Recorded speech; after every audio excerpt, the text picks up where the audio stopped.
তার ভাই ভাবি কই কই যে ওই যে আমি বলি, আপনি যে বদলাই আনেন না, এটা কেমনে বুঝবো?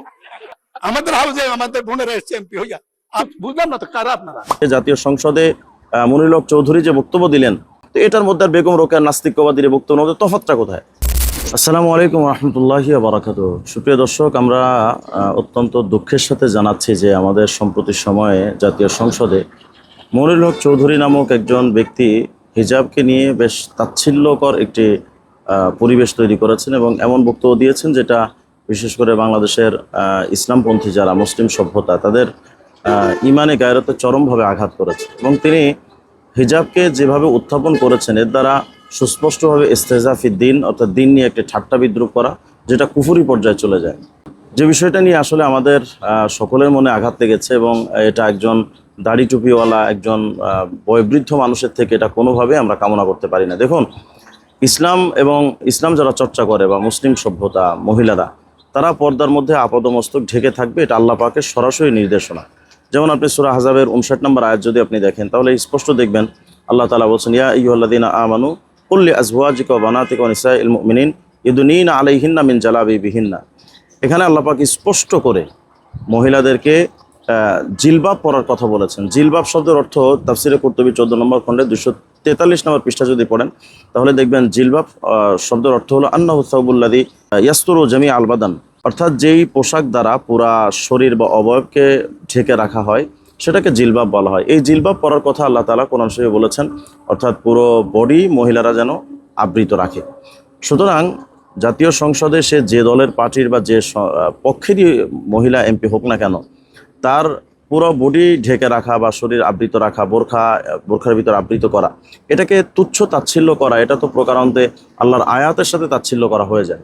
সুতরাং এটা কোনোভাবে একজন মুসলিমের পক্ষ থেকে সমীচীন নয় এবং কোনোভাবে এটা উচিত নয় এবং কোনোভাবে এটা বৈধতা দেওয়ার সুযোগ নেই।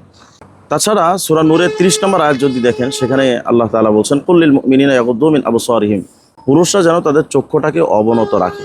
তাহলে এই লোকটার, এই এমপির এমন কি প্রয়োজন পড়লো যে মহিলাদের চেহারাটা দেখতে হবে, যেখানে আল্লাহ পাক বলছেন পুরুষরা তাদের চোখে হেফাজতে রাখবে বা চোখে নিচু রাখবে, সেখানে একজন দাড়ি টুপিওয়ালা বয়স্ক মুরব্বী তিনি মহিলাদেরকে দেখা তার কী বা প্রয়োজন পড়লো, এটা আসলে আমাদের বোধগম্য নয়।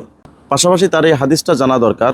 ইমাম বাইহাকী রহমতুল্লাহ আলাইহি তার শুআবুল ঈমানের 7399 হাদিসের মধ্যে এনেছেন, আন্না রাসূলুল্লাহ সাল্লাল্লাহু আলাইহি ওয়াসাল্লাম লাআনান নাযির ওয়াল মানজুরা ইলাই, অর্থাৎ যে ব্যক্তি পরনারীর দিকে বা অবৈধভাবে কোনো বিষয় কোনো নারীর দিকে তাকাচ্ছে এবং যার দিকে তাকাচ্ছে, উভয়ের উপরে রাসূলুল্লাহ সাল্লাল্লাহু আলাইহি ওয়াসাল্লাম নিজে অভিশাপ করেছেন।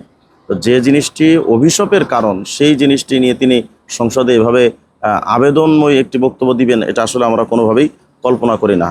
সহিহ মুসলিমে 2657 নম্বর হাদিসে আসছে, রাসূলুল্লাহ সাল্লাল্লাহু আলাইহি ওয়াসাল্লাম বলছেন, আল আইনু তাজনি ওয়াল কলবু ইয়াজনি ফাজিনাল আইন আন নজর, অর্থাৎ চোখেরও জেনা আছে, ব্যভিচার আছে। সেই চোখের ব্যভিচার হলো কোনো পরনারীর দিকে তাকানো, এটা চোখের জেনা। সুতরাং যে বিষয়টা জেনার একটি মধ্যস্থকারী, অর্থাৎ যে জিনিসটা জেনার দিকে মানুষকে ধাবিত করে বা যে বিষয়টাকে রাসূলুল্লাহ সাল্লাল্লাহু আলাইহি ওয়াসাল্লাম জেনা বলে উল্লেখ করলেন, সেই বিষয়টা তিনি জাতীয় সংসদের মতো একটি গুরুত্বপূর্ণ একটি স্থান, যেটা আমাদের বাংলাদেশের 18 কোটি মানুষের একটি গুরুত্বপূর্ণ পয়েন্ট, সেখানে তিনি এভাবে হিজাবকে তাচ্ছিল্য করবেন, এটা তো আসলে আমরা কোনোভাবেই মেনে নিতে পারি না। এই বিষয়টি আপনাদের সকলে জানা দরকার যে বোরখা, হিজাব, নিকাব এ ব্যাপারে কটূক্তি করে তো নাস্তিক্যবাদ। তারা এইভাবেই, তিনি যে স্টাইলে বক্তব্য দিয়েছেন, এই স্টাইলে তো নাস্তিকরাই বক্তব্য দেয়। যেমন নাস্তিকদের মূল বক্তব্য হলো তারা মহিলারা যখন বোরখার আবৃত থাকে, আমরা অনেকভাবে দেখেছি নাস্তিকরা এটা বলে বা ইসলাম বিদ্বেষী যারা, তারা এটা চর্চা করে, ব্যাপকভাবে এটা ছড়ায় যে যারা পতিতাবৃত্তি করে তারা বোরখা পরে করে যেন তাদেরকে না চেনা যায়। আপনি আরও যদি দেখেন, বেগম রোকেয়া বাংলাদেশের নারীবাদীদের প্রথম যে মুখপাত্র বা আবিষ্কারক বললেও ভুল হবে না বাঙালি জাতির, এই বেগম রোকেয়া বোরখার ব্যাপারে যে সমস্ত বক্তব্যগুলো দিয়েছে, তারই একটি প্রচেষ্টা বা তারই একটি চর্চা আমরা মনে করছি এই মনিরুল হক চৌধুরীর এই বক্তব্য।